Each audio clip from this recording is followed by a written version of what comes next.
A polêmica do doping do lutador Anderson Silva aos olhos da ciência. Festival de Verão da UFMG é o tema do Circuito Cultura. E ainda hoje, as notícias do Diário UFMG e o Fica a Dica Economia de Água. O Circuito UFMG começa agora.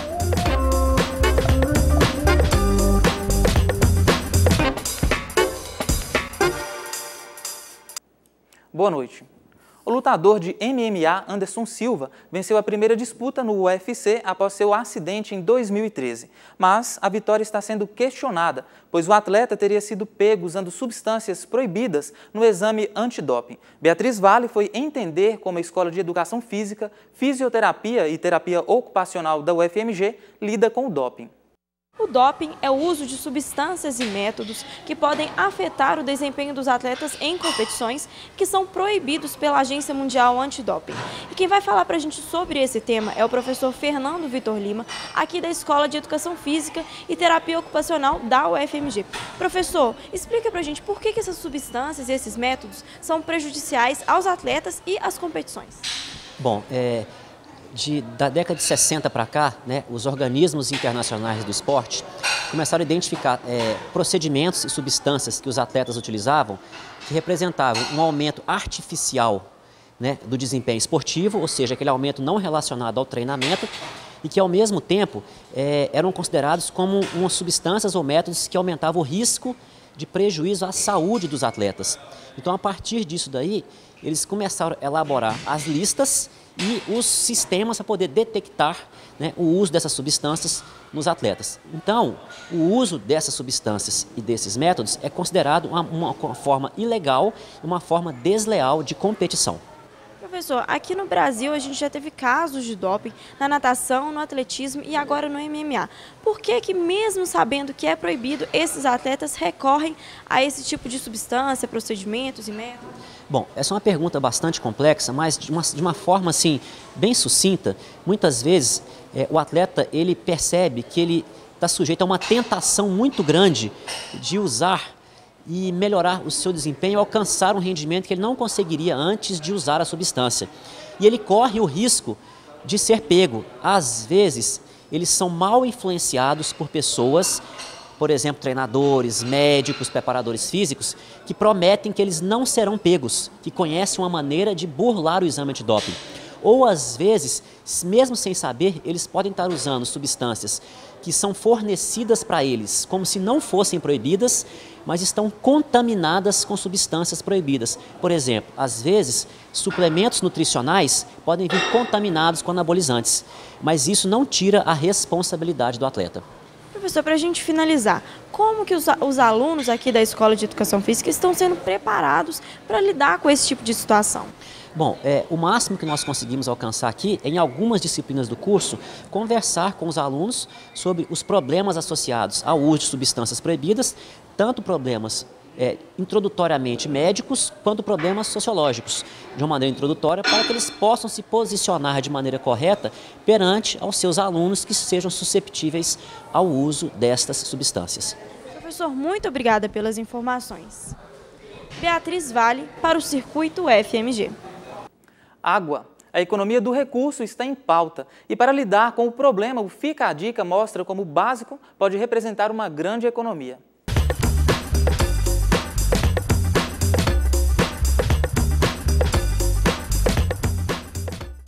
E você vai viajar neste carnaval? Se vai, a dica para não desperdiçar água é fechar o registro antes de sair de casa. Isso impede que a água entre para dentro do seu imóvel e se houver algum vazamento lá dentro, ele não vai acontecer no período que você estiver fora de casa e vai evitar que a água corra direto para o ralo.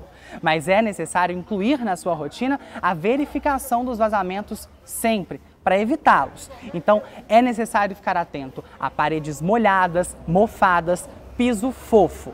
E é importante também sempre vistoriar os números registrados pelo hidrômetro.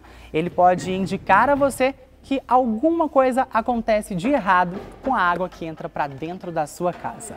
Essa foi a dica de hoje. Entre para a campanha da TV UFMG e evite o desperdício de água na sua rotina. Nós voltamos agora para o estúdio do Circuito UFMG. E por falar em água, 90 bairros da cidade vão ficar sem água neste domingo. Confira a lista na nossa página no facebook.com/tvufmg. E na próxima semana, o Fica a Dica vai indicar blocos de carnaval para curtir a folia em Belo Horizonte. Não perca!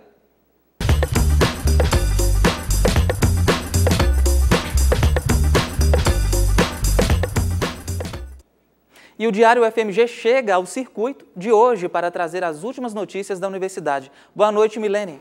Boa noite, Osmar, e boa noite para você que está acompanhando o circuito. Hoje é o último dia para candidatos participarem da lista de espera do SISU 2015. A lista é destinada aos que não foram selecionados na primeira opção de curso indicada, mas que ainda desejam concorrer a uma vaga. O resultado da primeira chamada da lista será divulgado pela UFMG no dia 13 de fevereiro no site www.ufmg.br/SISU.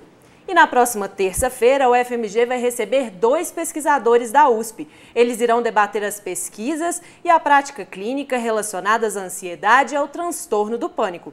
O evento é aberto ao público, não exige inscrição prévia e será realizado no auditório do Centro de Atividades Didáticas, o CAD1.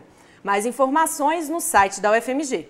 O curso de extensão em Música, Instrumentos e Canto recebe até o dia 28 de fevereiro inscrições para a seleção da Orquestra Jovem. Serão ofertadas 2 vagas para veteranos e 6 vagas para novatos. A seleção dos alunos será realizada na Escola de Música da UFMG no dia 5 de março. Os interessados devem se inscrever pelo site www.cursoseeventos.ufmg.br. E neste endereço você encontra também outras informações. E na próxima semana, a TV UFMG vai fazer uma cobertura especial do Festival de Verão. O evento contará com oficinas, palestras e exposições com o tema O Corpo é uma Festa. O festival, que vai de 9 a 13 de fevereiro, acontece no Centro Cultural, no Conservatório, no Espaço do Conhecimento e no Campus Saúde da UFMG. A programação completa pode ser conferida no site www.fmg.br/Festival de Verão. Essas foram as dicas de hoje. É com você, Osmar. Ok, Milene, muito obrigado pelas informações. A reciclagem é uma das principais formas de ajudar o planeta e preservar a natureza. Na nossa reportagem especial, você aprende como o processo funciona. Daisy separa e leva para a reciclagem o lixo da casa há 12 anos. Ela reúne todo o material semanalmente e encaminha para uma cooperativa do bairro. A coleta seletiva ela é muito importante por conta da preservação dos recursos naturais, né? Então, separando o material reciclável, a gente evita de retirar esses materiais da natureza e contribui também com os catadores de materiais recicláveis. Na cooperativa, os materiais encaminhados pelos moradores do bairro, empresas ou recolhidos nos postos de coleta passam por uma triagem e cada tipo de produto tem um destino diferente. A reciclagem, uma das principais vantagens da reciclagem é o menor gasto de recursos naturais, principalmente de água. Então, e energia também. Se você recicla uma latinha de alumínio, você está economizando toda aquela água que seria necessária para o minério da alumínio e da bauxita e também está consumindo energia no processo, né? A mesma coisa com plástico, com óleo de cozinha, etc. Então você está economizando outros recursos que não exatamente aquele que você está reciclando. Então você potencializa a eficácia do uso de recursos naturais. Você usa menos recursos para obter a mesma quantidade de matéria-prima. Um levantamento feito pela Associação Brasileira de Empresas de Limpeza Pública e Resíduos Especiais aponta um dado alarmante. Em 2013, foram geradas 209 toneladas de lixo por dia, crescimento de 4,1% em relação a 2012. O maior aumento dos últimos 10 anos. Sem o destino correto, quase metade de todo esse material é despejado em lixões a céu aberto, contaminando o solo e o ar. Estudos do Instituto de Pesquisa Econômica Aplicada indicam que o Brasil chega a perder anualmente cerca de 8 bilhões de reais por não reciclar os resíduos que são encaminhados a aterros e lixões. Isso porque trabalhos como esse só chegam a 8% dos municípios do país. O governo tem que olhar para todo o setor de reciclagem como um negócio sério, não é apenas como uma ação filantrópica. Esta empresa recebe metais e materiais eletrônicos para o processo primário da reciclagem, chamado descaracterização, quando cada material é separado e encaminhado para a indústria. O resultado dessa descaracterização, cada tipo de material vai para uma empresa específica. Os metais vão direto para a fundição, o plástico vai para uma empresa que recicla plástico e o material eletrônico vai para uma empresa que tem capacidade para separar os metais pesados contidos na placa eletrônica, no material eletrônico. O indivíduo que consome o produto eletrônico, a geladeira, a televisão, ele é responsável assim como o comércio e a indústria. E para completar essa cadeia, existe a empresa de reciclagem. Então, tanto o indivíduo quanto o comércio ou a indústria, eles podem procurar uma empresa de reciclagem para voltar com esse material para a cadeia de produção.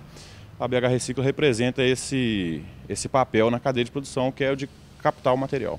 Seja por consciência ambiental ou negócio, diminuir a quantidade de lixo na natureza é uma necessidade, que depende de mais exemplos como o de Daisy. Falta consciência da população em relação à coleta seletiva.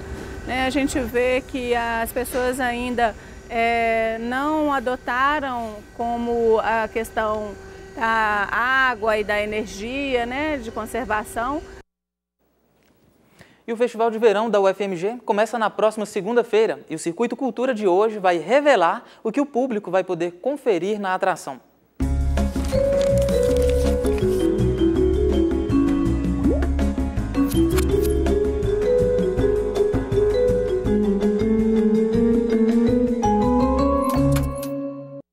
E o Circuito Cultura de hoje está aqui no Parque Lagoa do Nado. A gente vai conferir o ensaio do grupo Conexão African Beat, liderado pelo senegalês radicado no Brasil, Mamour Ba.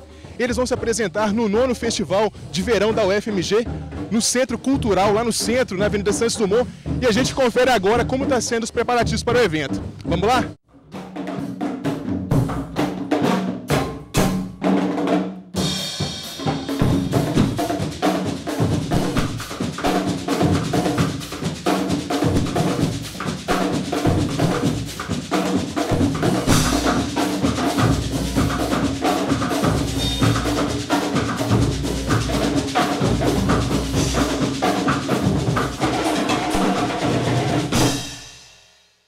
O Grupo Conexão veio de um sonho que eu tinha, há muito tempo, até desde a África, porque como eu fazia parte do balé do corpo do balé do Senegal, então meu sonho era de montar meu grupo um dia, com uma outra expressão, claro, com toda essa riqueza, toda essa história que veio da África para mim. A minha chegada no Brasil me proporcionou isso, de montar um grupo que possa mostrar um pouco os menestréis dos ritmos africanos.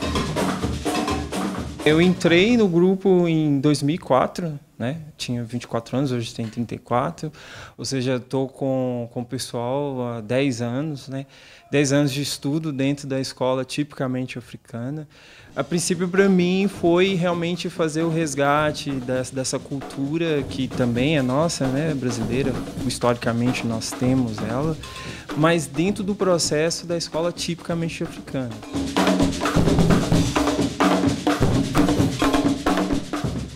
Vocês vão participar do 9º Festival de Verão da UFMG. Fala pra gente o que o público pode esperar da apresentação de vocês lá no Centro Cultural. Bom, um prazer enorme de participar nesse festival, pela primeira vez. Estou muito honrado. E o público pode esperar muita alegria.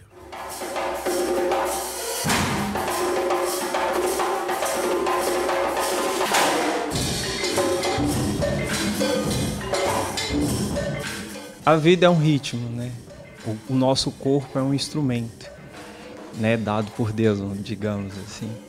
Então essa celebração a gente compartilha ela com as pessoas, com a natureza, com o meio que nós vivemos. Então nós vamos fazer essa grande festa de estar compartilhando e celebrando esse grande instrumento, que é o corpo. E estou esperando todo mundo, Belo Horizonte todo. Fazer música é importantíssimo, Porque nós devemos andar musicalmente, falar musicalmente, se expressar, sorrir musicalmente. Tudo isso faz parte da música. Isso é importantíssimo. Esse festival vai ser isso. Abrir as portas, que as pessoas aprendam a criar música, a fazer ritmos.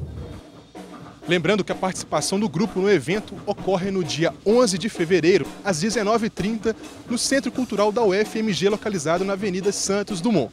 Mais informações, www.ufmg.br/Festival de Verão.